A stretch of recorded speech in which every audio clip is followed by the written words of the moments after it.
for some reason, has paused anti-HIV programs, 26 of them, in fact, that have caused or that have prevented anti-HIV deaths in the United States. Why? Let's break that down for you guys today in today's video. This article is by NPR.org. The article is titled, Trump pauses funding for anti-HIV program that prevented 26 million deaths from HIV. Or HIV and AIDS. And the article reads, nearly all global health funding from the U.S. has been halted immediately by the Trump administration, and that appears to include PEPFAR, the widely praised program that was created by President George W. Bush in 2003 to prevent HIV deaths and AIDS deaths.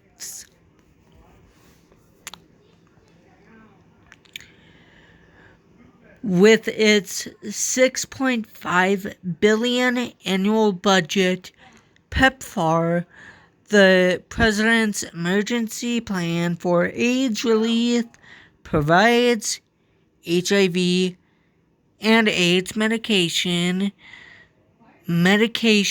for all over 20.6 million people.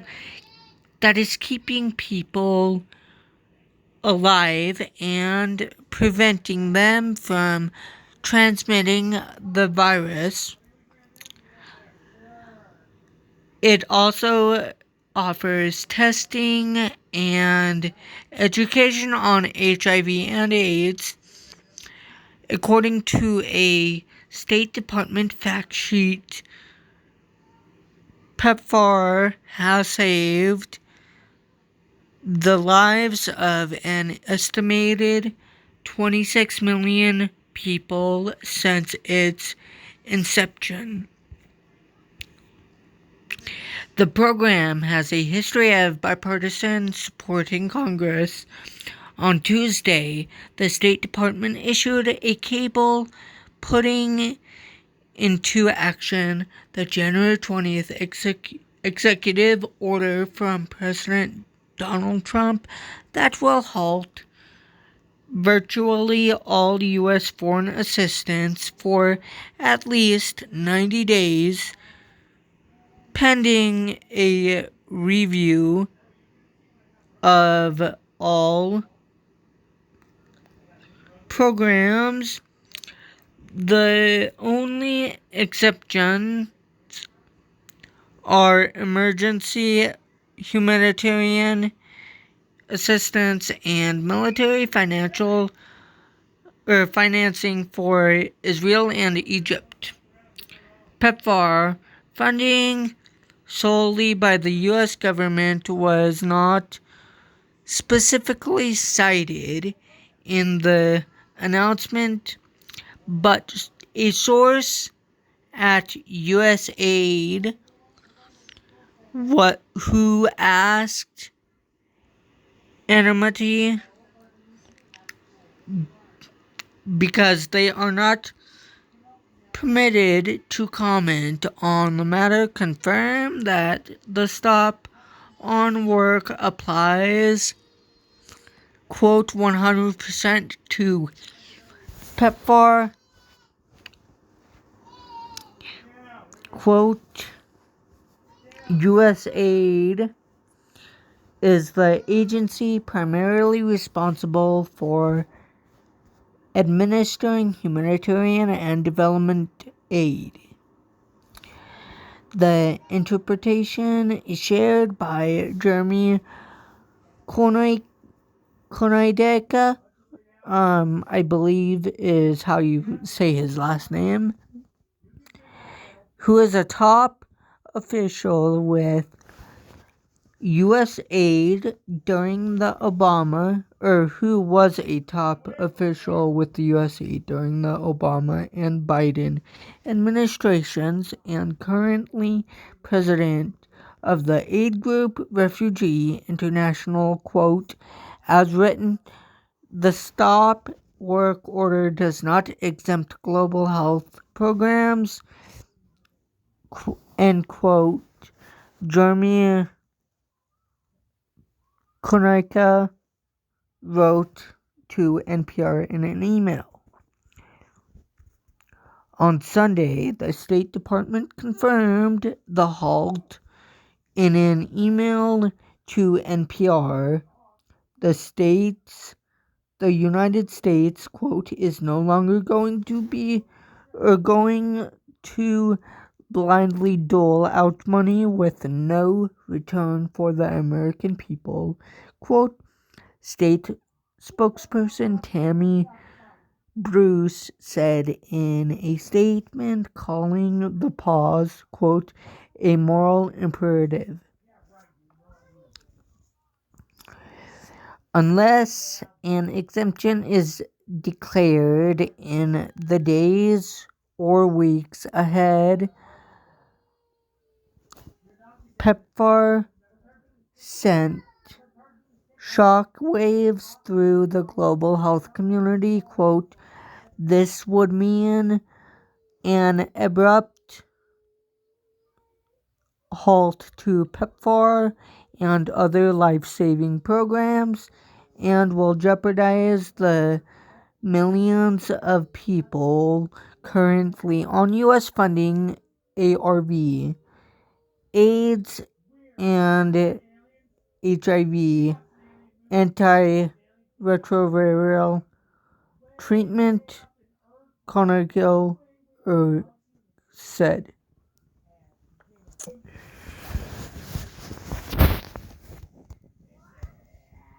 By the way, ladies and gentlemen, this executive order has not currently gone into effect. And here's why, because thankfully, Judge Lauren A. Elkin, who is a Democratic District of Columbia judge, put a temporary restraining order on Donald Trump's unlawful and unconstitutional executive order because it is going through litigation as of Monday, and plus that is also when Donald Trump's restraining order on his executive order expires, unless Judge Lauren Elkin decides to extend it for even longer than Monday.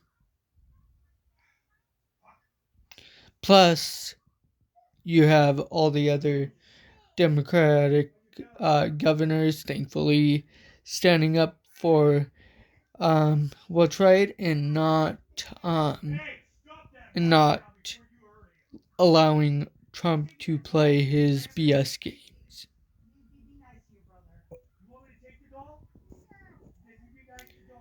Continuing with the article, ladies and gentlemen.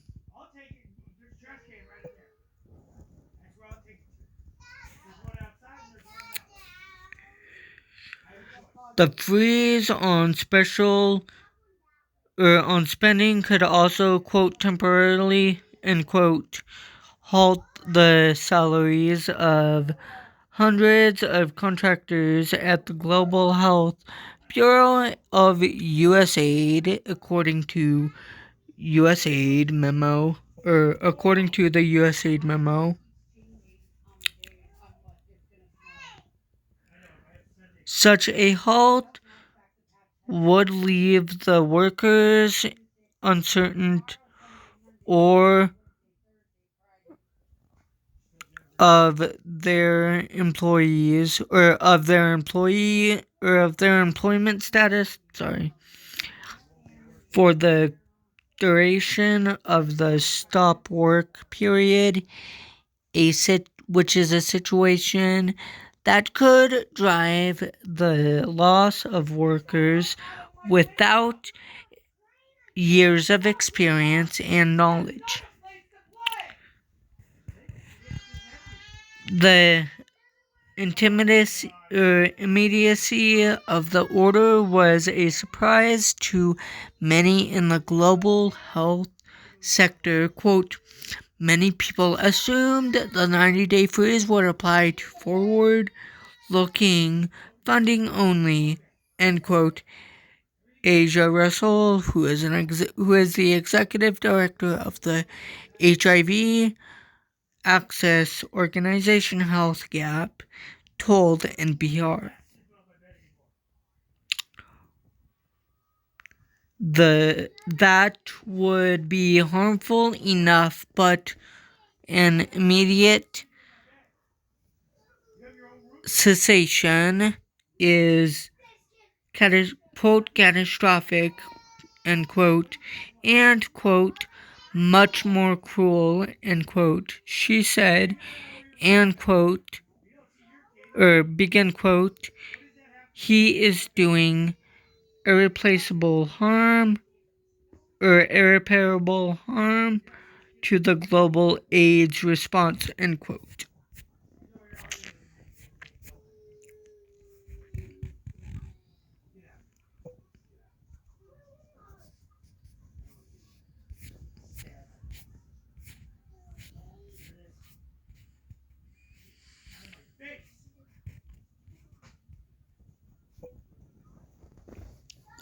Well, ladies and gentlemen, that is going to conclude it for today's video.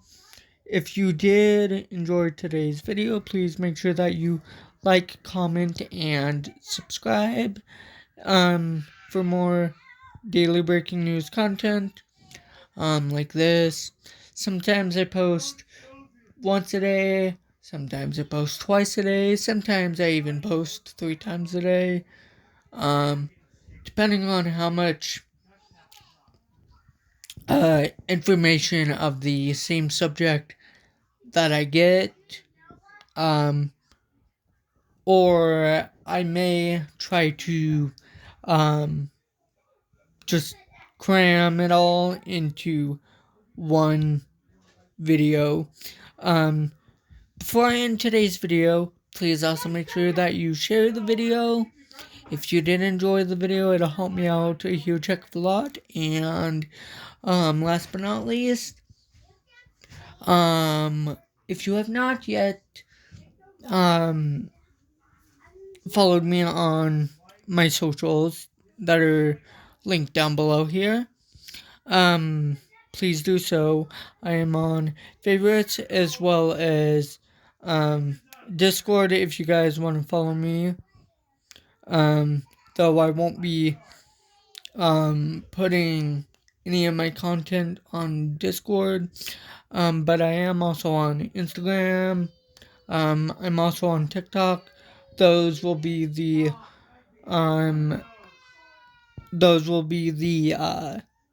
platforms that I'll be on if at all TikTok ever gets banned.